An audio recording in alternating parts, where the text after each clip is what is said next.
नमस्कार, मनी गुरु की इस खास पेशकश में आप सभी का स्वागत है। मैं हूं स्वाति रायना। पोर्टफोलियो में चाहते हैं डाइवर्सिफिकेशन और चाहते हैं वन स्टॉप सोल्यूशन, तो आपके लिए मल्टी कैप फंड काफी ज्यादा कारगर साबित हो सकते हैं। अब मल्टी कैप फंड्स में large cap, mid cap, small cap तीनों का एक्सपोजर होता है।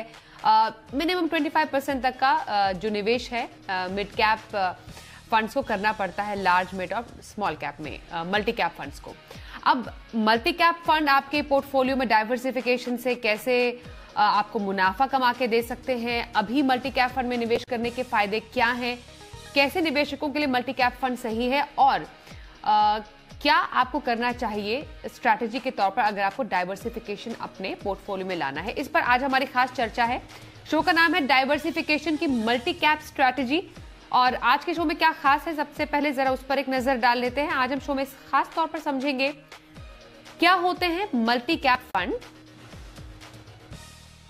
मल्टी कैप में निवेश से कैसे करें डाइवर्सिफाई, मल्टी कैप निवेश के फायदे क्या हैं, साथ ही क्या है एचडीएफसी के मल्टी कैप एनएफओ की खासियत।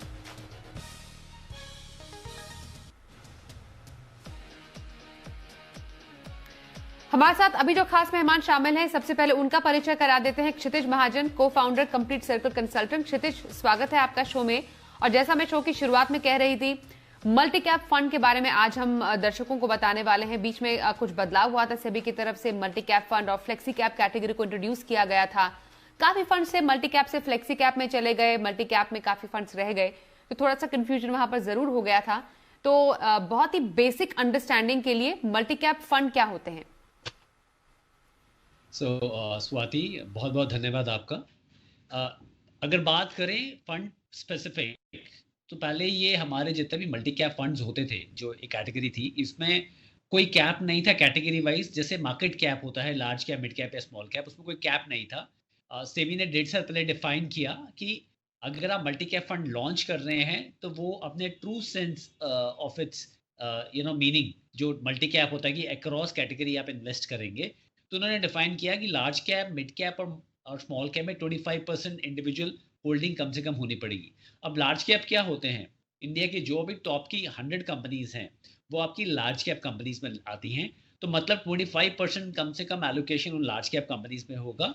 101 से 250th company by market cap. Market cap मतलब जो कंपनी का ओवरऑल साइज है, जैसे रिलायंस इंडस्ट्रीज का अगर आज 250 बिलियन या 12-13 लाख का मार्केट कैप है, तो उसका वो वैल्यू है उस कंपनी की।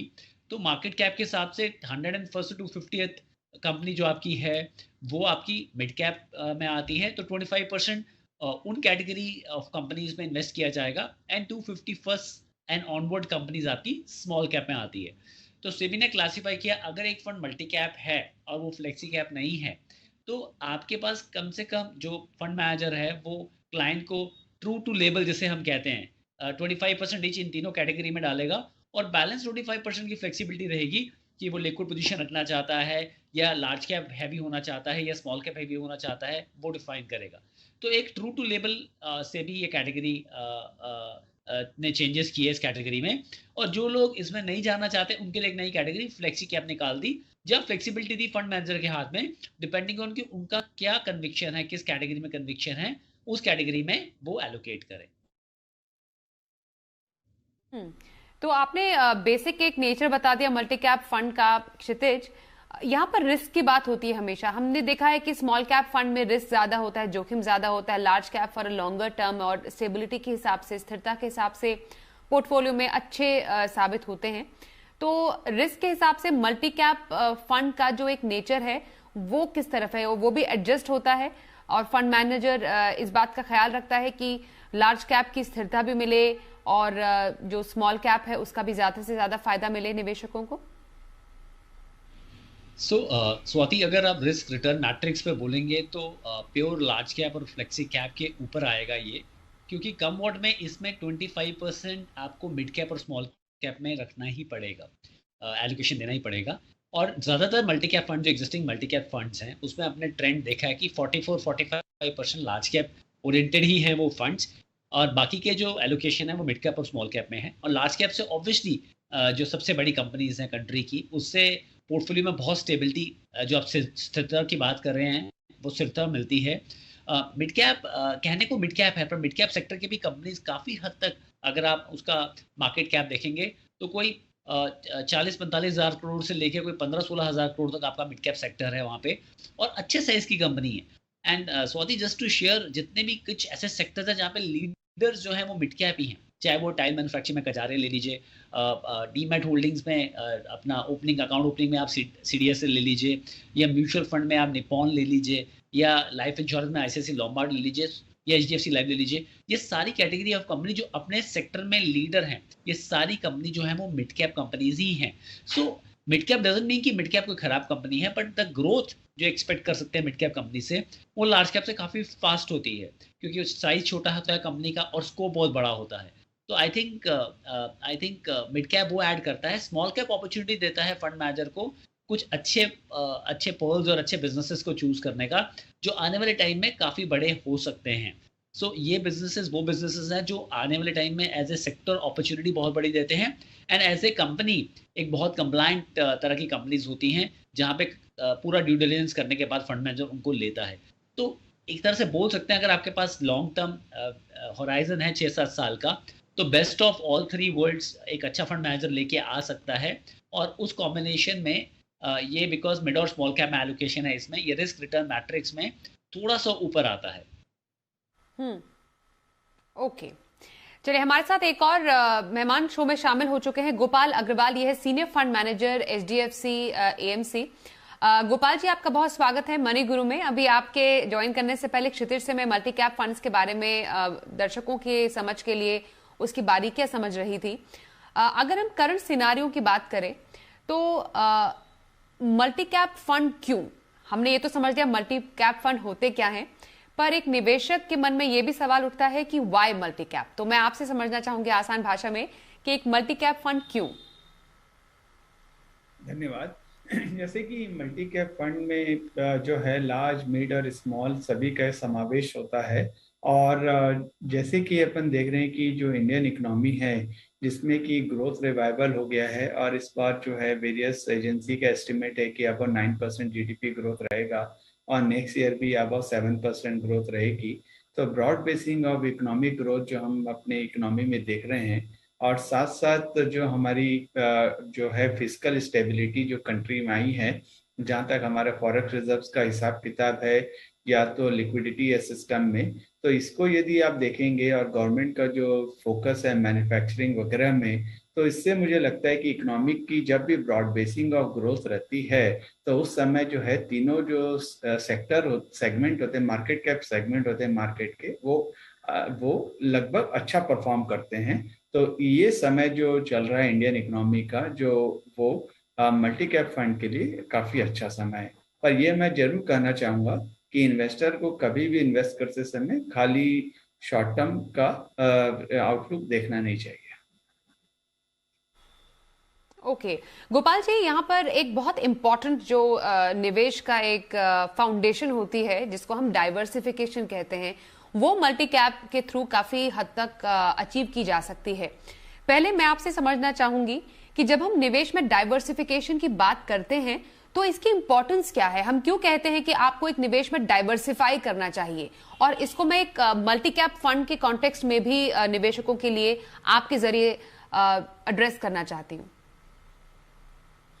देखिए, डाइवर्सिफिकेशन बहुत ही ज़्यादा जरूरी है। जैसे कि कहा जाता है कि सभी अपनी सेविंग जो है एक ही बैग में नहीं रखना चाहिए। यदि कुछ भी कहीं गलत हो गया तो जो फंडामेंटल्स जो है काफ़ी चेंज हो जाते हैं।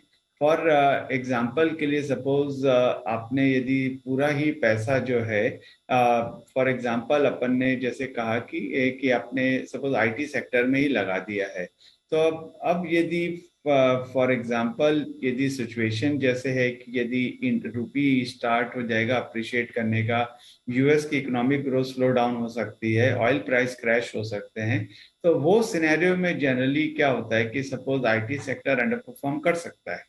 तो आप यदि सभी चीज एक जगह रखेंगे तो वो गलत होता है। तो इसलिए कहा जाता है कि सेक्टोरल वेट पे ध्यान रखिए, मार्केट कैप पे ध्यान रखिए, और इसको आप प्रॉपर डाइवर्सिफिकेशन करेंगे तो आपका जो मीडियम टू लॉन्ग टर्म जो इन्वेस्टमेंट का जो गोल होता है वो आप उसको अचीव कर पाते हैं। तो इसलिए मैं ये कहूंगा कि जो मल्टी कैप फंड्स होते हैं जिसमें कि आपके तीनों मार्केट कैप के सेगमेंट का समावेश है, और जैसे सेबी ने ये जो कैटेगरी का अवार्ड की है सितंबर 2020 में, इसमें तीनों का मिनिमम 25% ईच यदि पोर्टफोलियो में अपने को रखना है तो आपको इस प्रोडक्ट में शार्प रेशियो बेट सुपीरियर मिलने की संभावनाएं हैं, जो कि एक इन्वेस्टर के लिए बहुत ही अच्छा रहता है जो अब वो मीडियम टू लॉन्ग टर्म का अप्रोच रखता है। ओके क्षितिज, मैं आपके पास आऊंगी। काफी क्लैरिटी गोपाल जी ने भी दे दी मल्टी कैप फंड क्यों उसमें निवेश किया जाना चाहिए और डाइवर्सिफिकेशन कैसे अचीव होता है। अब मल्टी कैप फंड और फिर फ्लेक्सी कैप कैटेगरी, इसमें थोड़ी शफलिंग हुई अभी हाल फिलहाल में।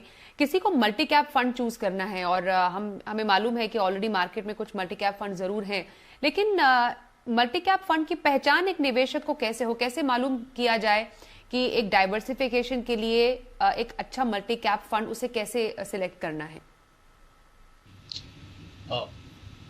स्वाति, यहाँ पर दो चीज़ें हैं। पहली तो ये है कि जो एक नया निवेशक है जो पहली बार कैपिटल मार्केट में म्यूचुअल फंड रूट के थ्रू आ रहा है, वो लार्ज कैप के साथ couple of multi cap funds की ऑप्शन ले सकता है लॉन्ग विद एक फ्लेक्सी कैप फंड के साथ। उसका कारण ये है कि मल्टी कैप फंड आपको प्योर प्ले देता है स्मॉल और मिड कैप में भी इन्वेस्ट करने का।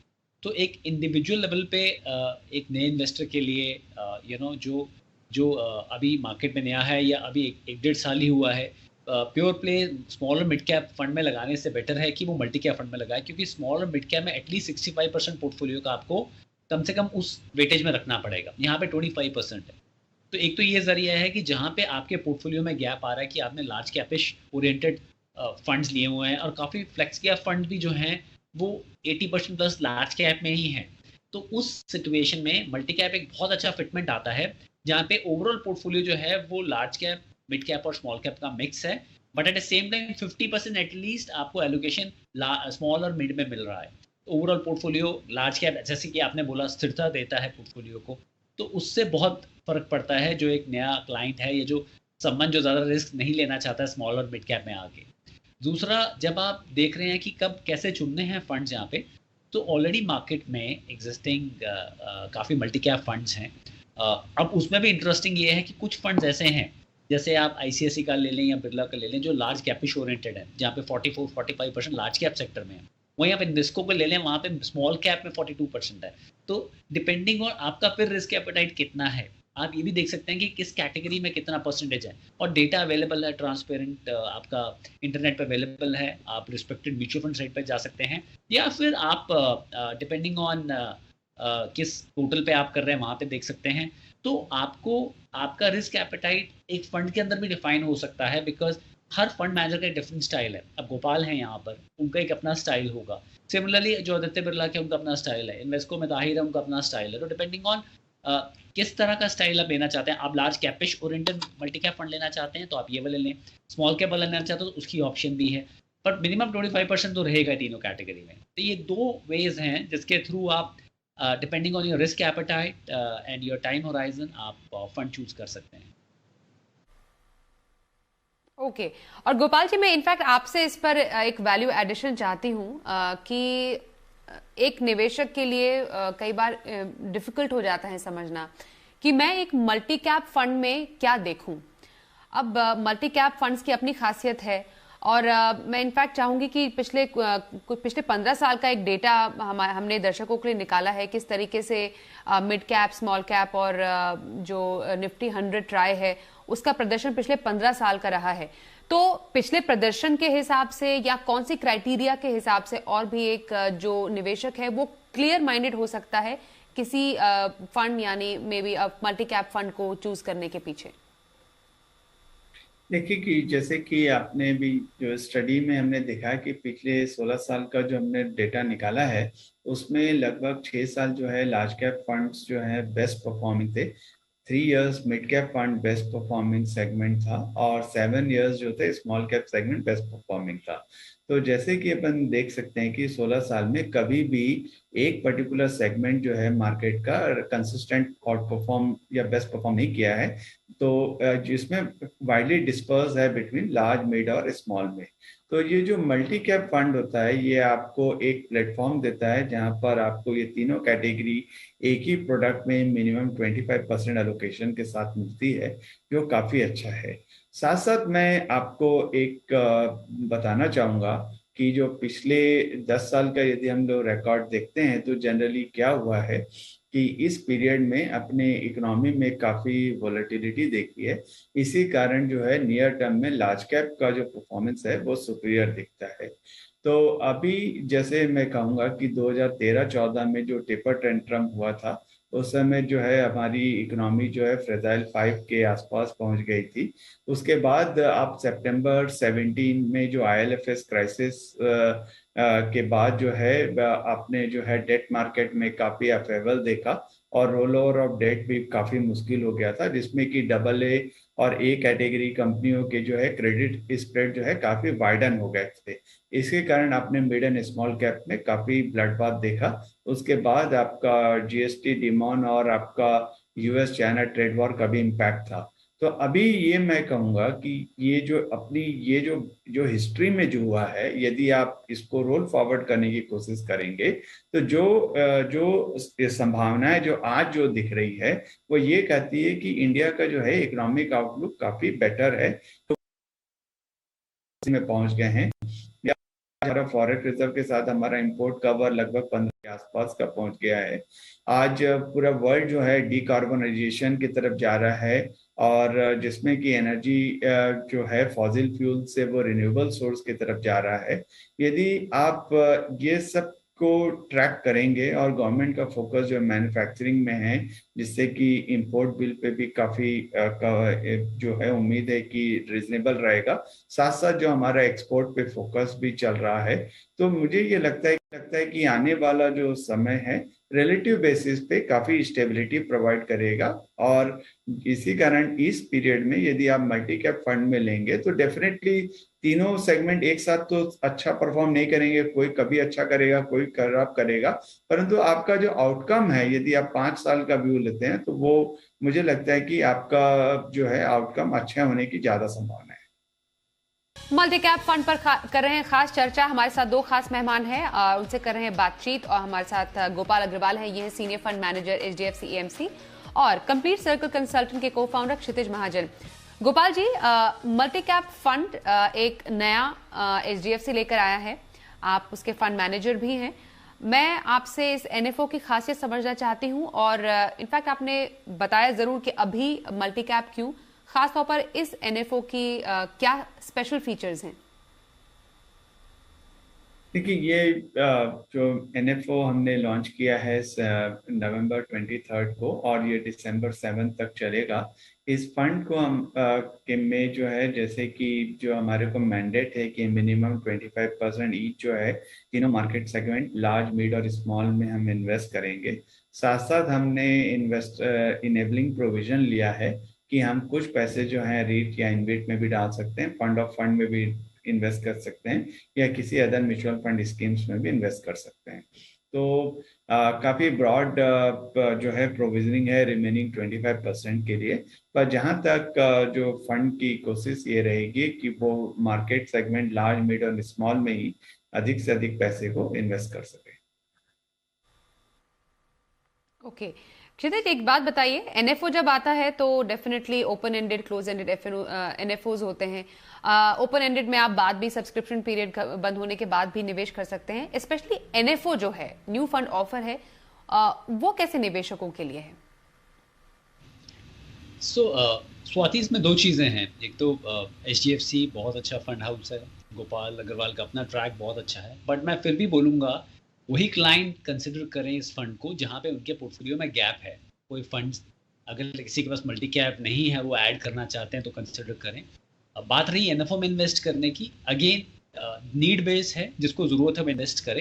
एंड एक चीज़ मैं बोलूँ, मार्केट ऑलमोस्ट अराउंड पीक है, थोड़ा बहुत करेक्टेड है ऊपर से, बट NFO में आपके पास बहुत फ्लेक्सिबिलिटी होती है। आप अगले 40-45 डेज तक पूरा पैसा जो है डिप्लॉय कर सकते हो। तो फंड मैनेजर के पास एम्पल टाइम होता है पूरा पैसा डिप्लॉय करने का।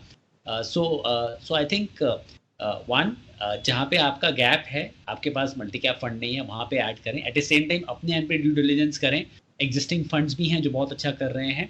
सेकेंड, नीड बेस ही इन्वेस्टमेंट होनी चाहिए, बिकॉज एनएफओ है 10 रुपीज़ का है, उस बेसिस पे इन्वेस्टमेंट नहीं होनी चाहिए। Third, it's a good fund house, HDFC is a good fund house, Gopal is a good track, तो people can consider depending on उनका क्या अपना रिक्वायरमेंट है और अपना ड्यू डिलिजेंस के बाद। Gopal ji, multi cap fund और ये जो एनएफओ है HDFC का, उसमें आप कैसे निवेशकों को निवेश करने की सलाह देंगे? और एनएफओ पीरियड में करें, कुछ देर बाद करें, आपका इस पर क्या व्यू रहेगा? देखिए, कोई भी जो है इन्वेस्टर करता है वो डेफिनेटली, जैसे क्षितिज जी ने बताया कि उनके पोर्टफोलियो में क्या गैप्स है या उनकी क्या नीड है, उसके हिसाब से ही करना चाहिए।